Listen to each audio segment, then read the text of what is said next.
Imagine updating a file on one EC2 machine and instantly seeing the same file appear on another server automatically. That's exactly what AWS EFS does. In real companies, EFS is used for shared application data, workplace uploads, Kubernetes persistent storage, and auto-scaling environments where multiple servers are gonna share same data. So multiple servers can access same files at the same time. So in this video, we are going to build Amazon EFS from scratch and mount it across multiple EC2 servers and understand how it works exactly. So I do have this couple of servers already deployed. So what I'm going to do, I'm going to go to EFS. Let's look for EFS. So these servers are deployed in different availability zones, one in 1B and one in 1C. So basically, if you go with EBS, that's availability zone specific. If you create a volume in availability zone 1, then if you try to access an availability zone 2, it's not going to work.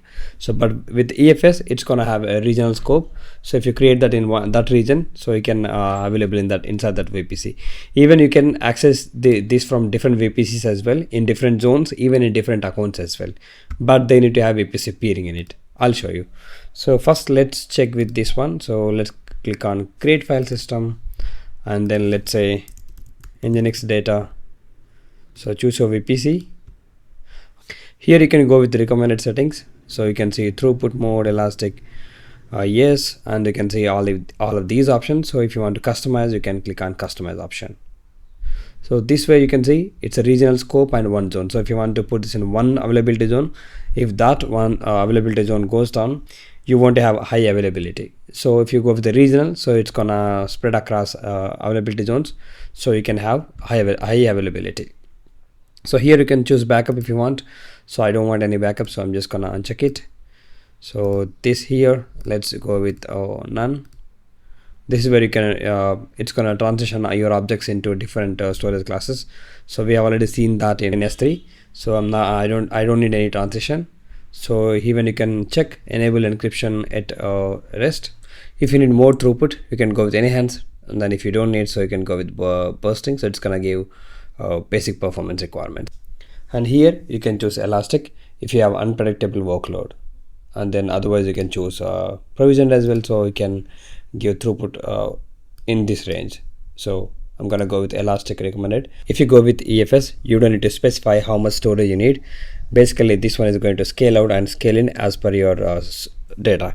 So if you use only 1 GB, so you'll be end up paying for only 1 GB.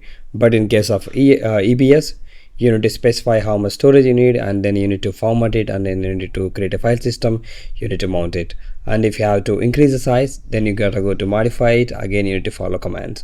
So with the CFS, you don't have that headache. Let's click on next, and the network, you can see that VPC, and then this is where you can choose availability zone and then choose your subnets. So in 1B, I do have this public one, and then make sure to choose right circuit group, because you need to open port 2049. That's basically NFS port, network file system port. Let's go with allow all. I'm gonna put this in this subnet. In here 1C I do have, so let's put this subnet and then choose allow all. So that looks good. Now this one, basically it has default, so make sure, otherwise, yeah, now you can see allow all circuit group. Click on next. Here you can choose policies to prevent access to root access by default, enforce read only. So you can customize it, but I don't want it, so I'm just gonna go with next and then click on create. So once you create this file system, then let's go to our EC2 machines. Now we need to have NFS clients, so let's install that. Even you can go with the EFS client as well, because Amazon offers that. I'm going to show you. Let's say nfs-common. So let's run that same command here as well. So once you have that, what you can do, you can go to the file system again. So you can wait for a while because it takes around a couple of minutes to get this ready. But meanwhile, you can give it a try as well. So let's click on this. Now if you click on attach, so this is where you can say mount options. So if you go with the EFS file system, so you can go with that. So you need to have EFS installed. So in our case we are going with NFS client. So let's grab this command. So I'm gonna go to, instead of this EFS, I'm gonna mount it to /var www and HTML. That's where I'm mounting it. Okay, as I said, we need to wait for a while because it's still getting ready. So let's try to run the same command here as well. Let's update /var www and HTML. Okay, I'll wait for a while. So meanwhile, if you go to our servers, you can see one server says welcome to web server 1 and other one web server 2, but we want to have same data in across these EC2 servers. So if I upload any file, maybe the static website file in this server, in server 2, it's automatically come to server 1 as well, and then you can see same code on both servers. So meanwhile, I can go to, just you can put any code, just test. Let's look for resume Nginx. So I can grab this one. Let's clone it. Okay, it seems it's still getting ready. If you go with this one, you can even you can mount it via IP address as well. So if you go with IP, so this availability zone goes down, so your IP is not available, then you won't have. So instead of that, you can go with DNS name, so it's gonna resolve to multiple IP addresses behind the scenes. So if I come back and if I try to rerun this one, still I'm not able to see. That's fine. Meanwhile, what you can do, you can grab this DNS name and then just edit this command accordingly. So here you can just put your DNS name and then mounting point where you are mounting, and then this one is file system NFS4 default and then _native. Basically this one is going to get read permissions, which user, so all those details, and then this one, it makes sure that while booting this while rebooting the system, it's gonna make sure that it's gonna load it's gonna mount it after network is available, then only you can, otherwise you're gonna have booting issues. And this one, it's gonna use NFS version 4.1, and this one for dump, and this one for file system check-in. Basically we're gonna use this command once you mount it, and if you don't update inside this /etc fs tab, basically the mount is going to go away if you reboot the machine. I'll show you. Mounting. Hopefully it seems it's gonna work.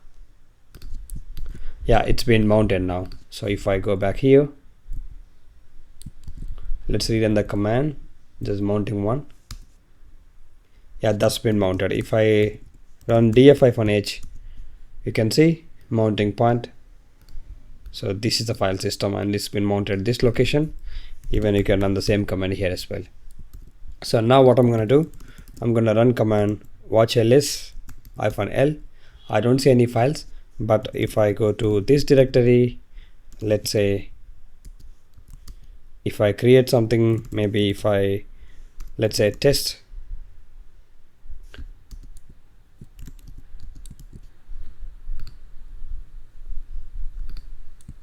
if I run ls-, okay, let's go to this directory, that's where we mounted. Now you can see test file. So for this one, I'm just gonna clone this repository, git clone in here. Now you can see the directory, it's been cloned. Even if you clone this in server 1, still you can see because they're sharing the same file system and with the same location. Okay, that's fine. Now what I'm gonna do, I'm just gonna move everything from that directory to over here. Now you can see that's fine. Now if you go to, now you can see web server 1. If you refresh it, you can see this. So if you refresh here as well, you're gonna see same code because that's a shared file system. So what if you reboot the machine? If you reboot it here, and then if you reboot it here,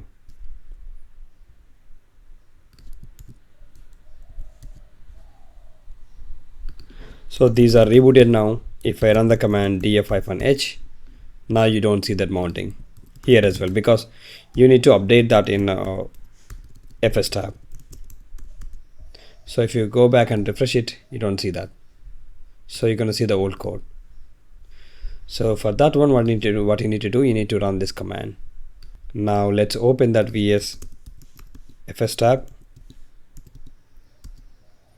then Shift G, then press O. It's gonna go to insert mode, then paste it, then escape, Shift Z. So it's gonna save it. Basically these are VI editor tricks. I'm gonna put that video link in the description, because those shortcuts are gonna save you a lot of time. FS tab, Shift G, then O, and paste it, and escape, Shift Z. Now you can run the command mount-a.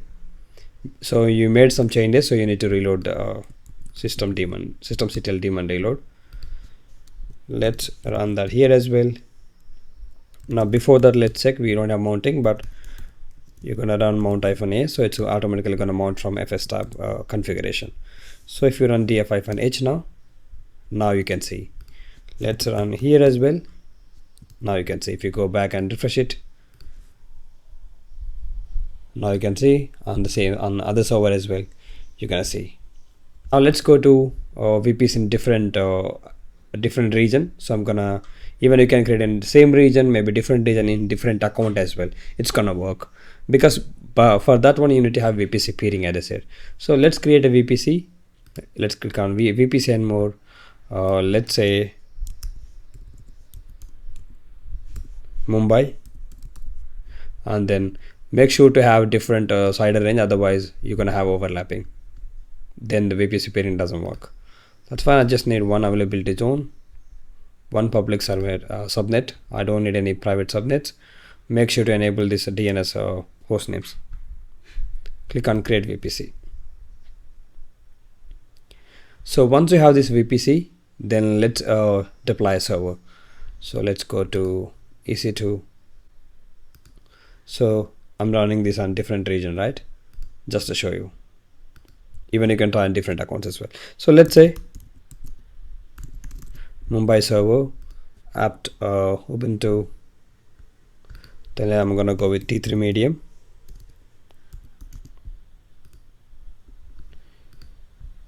To have this key pair, let's edit, and then choose Mumbai VPC, and then public subnet. Make sure to enable public IP. So here I'm gonna, let's say, allow all. SSH I'm allowing, and then I'm just gonna allow all ports, all traffic from anywhere. At the same time NFS as well, from anywhere. So in the user data, I'm gonna install /bin bash, let's say apt update, and then install Nginx, apt install Nginx -y, and then launch it. SSH Ubuntu, and then paste it. So at the moment, if you check in here, it says welcome to Nginx. Now what we can do, we need to make peering first. So let's go back to this one.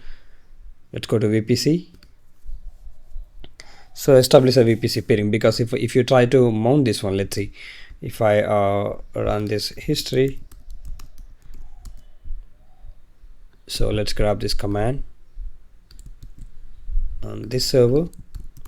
Let's be a sudo user. If I try to do that, it's not gonna. Okay, let's install NFS client first. Let's rerun that command. Now you can see, because it's not able to resolve to that DNS name, this DNS name. So what we can do, let's go to VPC and then route tables. So Mumbai VPC, this is the public route table. Let's go to routes. So before that, we need to create VPC peering. So either you can create from this region, or you can go to other region as well. So I'm just gonna go to other region, click on VPC peering connections, and then create it. So let's say US to Mumbai. Select your VPC over here, AWS B10, and then you can see in your same account or another account. So in the same account but in different region, let's say Mumbai, and then choose a VPC ID. Let's go back. Let's grab this VPC ID. You can see this here, So what I can do actually, can click on this one, let's grab it, and then create peering connection.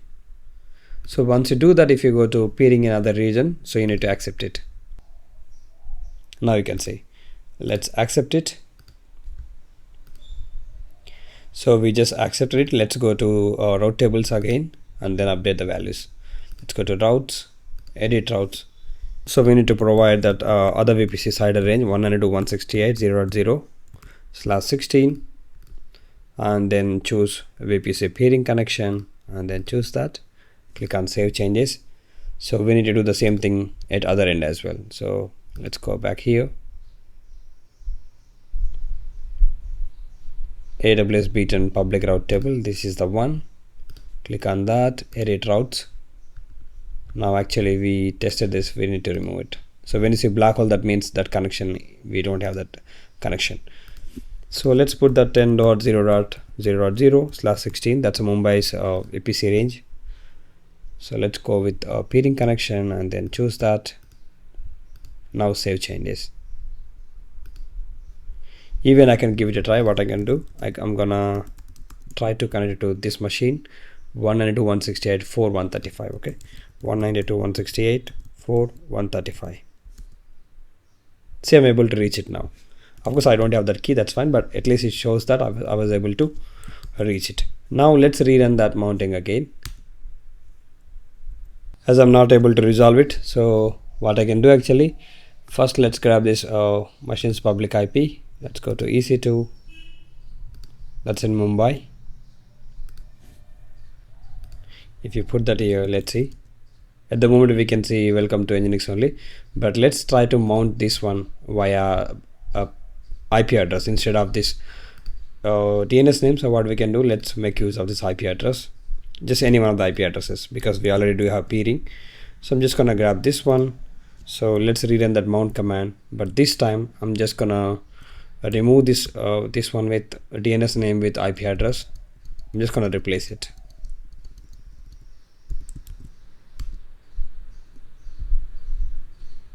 So it's been mounted. Now if I refresh it,